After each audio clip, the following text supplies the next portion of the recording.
Continuing our conversation with Rick Cronk, President of Boy Scouts of America and past President of Dreyer's Ice Cream. Gosh, I tell you, that Rocky Road flavor. I know you said vanilla, but Rocky Road was, when I was knee-high, that is what we did. We went down to Dreyer's, down to the local Lucky store, as it were, and we bought Dreyer's Rocky Road. God bless you. Well, it's my favorite flavor, still is. Somebody had to make ice cream, so, you know, what the heck. Exactly. And somebody had to eat it, and I was your nominee. Perfect, great. And then I put chocolate sauce on top, but Great. That's a whole different topic. Rick, I was really intrigued by your comments earlier about what the Eagle rank represents. And listeners, you heard from the numbers how many people are actually involved in scouting, how many have been involved over time. Well over half of the American population has in some way, shape, or form been in scouting. It must be hitting some sort of resonating note. And to Rick's point earlier, eagles show up everywhere. They say eagles soar. Yes, take a look at the number of people who've been to the moon, go through the credentials, and what do you see but Eagle Scout? Presidents, senators, House of Representatives, there are eagles in all sorts of high-ranking places. And if you'd like a little bit further proof, our son came back from a camping trip. Actually, no, it was the National Jamboree in 2005, and he was really quite pleased, and he said, "Dad, I heard from a recruiter at Harvard that if I get good grades, and I have okay SAT scores, and I'm an Eagle Scout, I'm guaranteed to get into Harvard." Huh.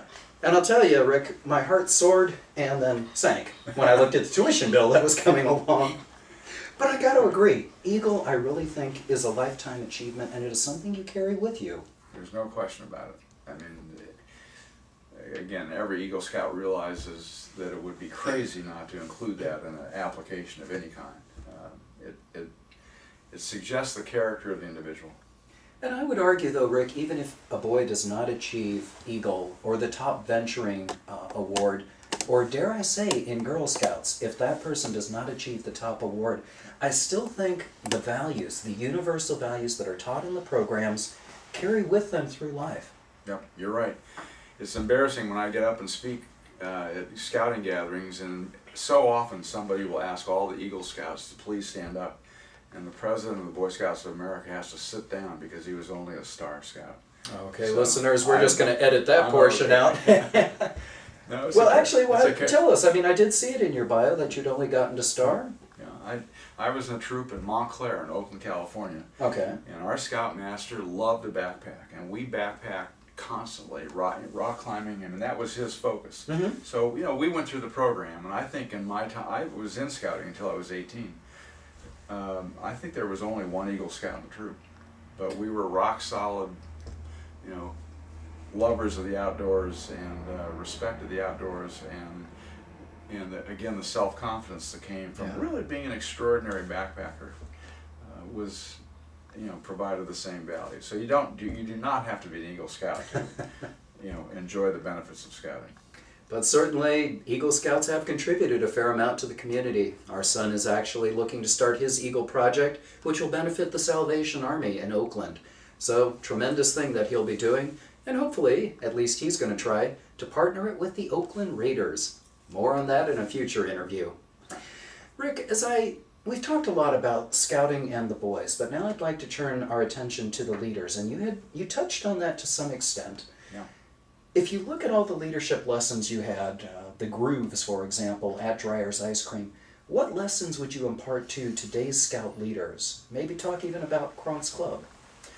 You know, I mean, being a volunteer in scouting has all sorts of benefits, obviously, particularly if you're doing it with your own children. And I got involved in scouting because I showed up at the oldest of the three Cronk boys' first Cub Scout pack meeting, and they needed an assistant Cub master, and so I raised my hand.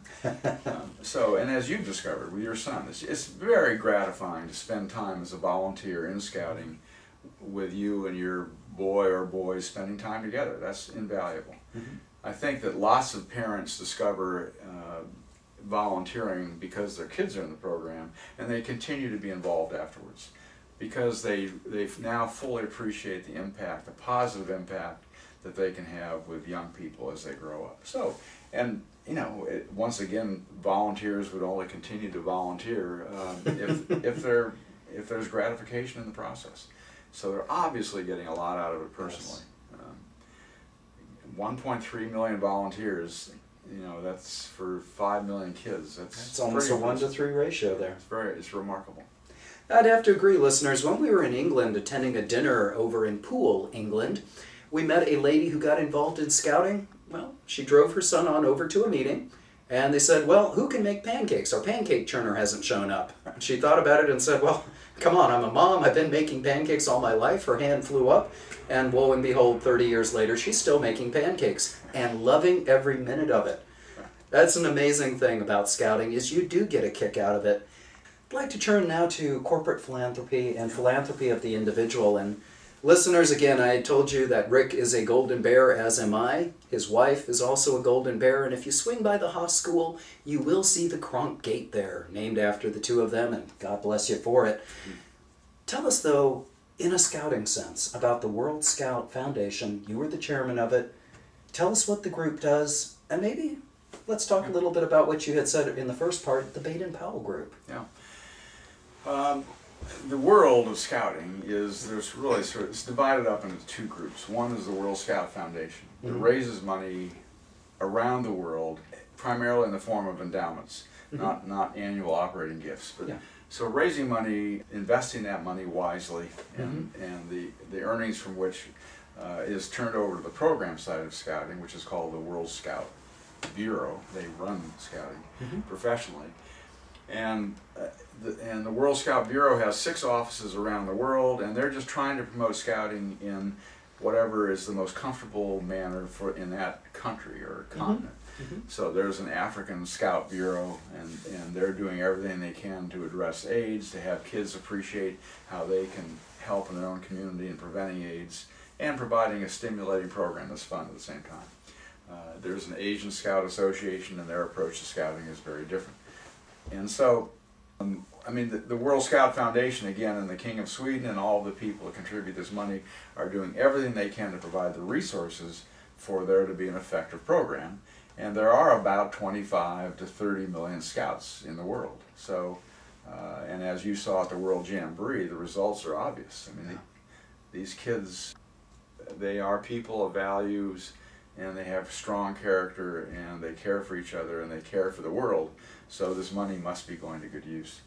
I'd have to agree with you. And anytime a gift over $10,000 is made, the person is allowed to become part of the Baden-Powell Fellowship group. And that, it really hits two important issues. It's not just money that's going to operating expenses. I'd like you to know, listeners, when I was in London at the World Jamboree site, I was completely blown away again by the issues that were being tackled. As Rick said, AIDS was addressed, but also something as basic as water consumption. And what can we do to preserve a scarce resource? They talked about cheap labor, slave labor, and they really emphasized how much a person has to make just to have a sustainable living wage. Issues like that were being addressed to the scouts. They were visible from every path the scouts were walking on. If you will, scouting was confronting today's headlines in a real basis, on a daily basis. Truly an amazing thing. Rick, as we wrap this up, what really matters? What really matters is, from my point of view, is providing an environment where kids can be safe and educated and feel good about themselves.